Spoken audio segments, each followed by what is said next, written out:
UPSC भूगोल का syllabus इतना बड़ा है कि इसे देखकर किसी को भी थोड़ी घबराहट हो सकती है। अगर ऐसा महसूस हो रहा है तो ये बिल्कुल नॉर्मल है। लेकिन इस पूरी चर्चा में हम मिलकर सफलता के लिए एक बिल्कुल साफ और सीधा रास्ता, एक रोड मैप तैयार करेंगे। सवाल तो बड़ा है ना? एक ऐसा सब्जेक्ट जो सचमुच पूरी दुनिया को अपने अंदर समेटे हुए है, उसकी तैयारी आखिर हो तो हो कैसे? पर चिंता की कोई बात नहीं। चलिए इस गुत्थी को सुलझाते हैं, एक एक कदम करके, बड़े ही आसान तरीके से। तो सबसे पहले ये समझना जरूरी है कि भूगोल सिर्फ कुछ फैक्ट्स या आंकड़ों को रट लेने का नाम नहीं है। ये असल में दुनिया को देखने का, उसे समझने का एक नजरिया है, एक लेंस है। जरा सोच के देखिए, क्लाइमेट चेंज से लेकर शहरों के बेतरतीब फैलाव तक हमारे समय की जो सबसे बड़ी चुनौतियां हैं, वो कहीं ना कहीं भौगोलिक ही तो हैं। और एक सिविल सर्वेंट के तौर पर इन मुद्दों की गहरी समझ होना सिर्फ जरूरी नहीं, बल्कि इसके बिना काम ही नहीं चल सकता। तो चलिए अब सीधे सिलेबस पर आते हैं। इसे याद करने वाली चीजों की एक लंबी लिस्ट की तरह नहीं, बल्कि एक नक्शे की तरह देखना है। एक ऐसा नक्शा जो हमें इस विशाल विषय के सफर में सही रास्ता दिखाएगा। तो ये हैं वो 5 बड़े हिस्से जिनमें ये पूरा सिलेबस बटा हुआ है। फिजिकल ज्योग्राफी, जो हमारी पृथ्वी की बनावट के बारे में है, से लेकर ह्यूमन और इकोनॉमिक ज्योग्राफी तक, जो इंसानों और उनकी गतिविधियों पर फोकस करती है। इन 5 पिलर्स को समझना ही एक मजबूत नींव बनाने जैसा है। अच्छा, अब नक्शा तो मिल गया, लेकिन दिशा कौन बताएगा? उसके लिए चाहिए एक कंपास। भूगोल में ये कंपास है इसकी मूल अवधारणाएं, यानी कोर कॉन्सेप्ट्स।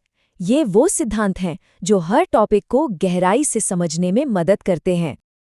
ये कुछ ऐसी बुनियादी बातें हैं जिन पर पकड़ बनाना बेहद जरूरी है। लैटिट्यूड, लॉन्गिट्यूड जैसी बेसिक चीजों से लेकर सस्टेनेबल डेवलपमेंट जैसे कॉम्प्लेक्स आइडियाज तक एक बेहतर एनालिसिस के लिए ये जरूरी औजार हैं। मिसाल के तौर पर सतत विकास को ही लेते हैं।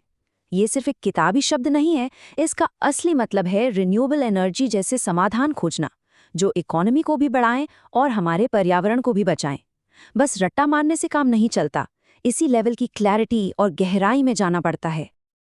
ठीक है, तो अब नक्शा भी है, कंपास भी है, अब बारी आती है जरूरी सामान यानी टूल्स की, जिनके बिना ये सफर अधूरा है। ये 3 स्टेप अप्रोच बिल्कुल ट्राइड एंड टेस्टेड है। सबसे पहले एनसीईआरटी से बुनियाद मजबूत करनी है, फिर गहरी समझ के लिए माजिद हुसैन जैसी स्टैंडर्ड किताबों की मदद लेनी है, और हाँ, एटलस को तो हमेशा साथ रखना है। कई सफल उम्मीदवारों ने इसी तरीके को अपनाया है, ये काम करता है। और आखिर में इन सब चीज़ों को एक साथ लाते हैं। देखिए, बेहतरीन टूल्स तो हो सकते हैं, लेकिन अगर कोई प्लान ही ना हो तो वो किसी काम के नहीं। तो अब बात करते हैं एक सॉलिड स्ट्रैटेजी की। पहली चीज, मैप प्रैक्टिस। इसमें कोई कमी नहीं होनी चाहिए। दूसरा, कॉन्सेप्ट्स को समझना, सिर्फ फैक्ट्स को रटना नहीं। तीसरी बात, करंट अफेयर्स से जुड़े रहना। आखिर भूगोल एक लिविंग सब्जेक्ट है। और चौथा, जो कुछ भी सीखा है उसे रियल वर्ल्ड के उदाहरणों से जोड़कर देखना। और अंत में, ये बात हमेशा ध्यान में रखनी चाहिए कि ये सिर्फ एक एग्जाम क्लियर करने की बात नहीं है। जैसा कि ये कोटेशन हमें याद दिलाता है, भूगोल पर अच्छी पकड़ बनाना असल में दुनिया की कुछ सबसे बड़ी चुनौतियों का सामना करने के लिए तैयार होना है। तो अब ब्लूप्रिंट सामने है, पूरा नक्शा तैयार है। सवाल बस इतना है कि इस विशाल और दिलचस्प विषय को एक्सप्लोर करने का रास्ता कौन सा चुना जाएगा। सफर अब यहाँ से शुरू होता है।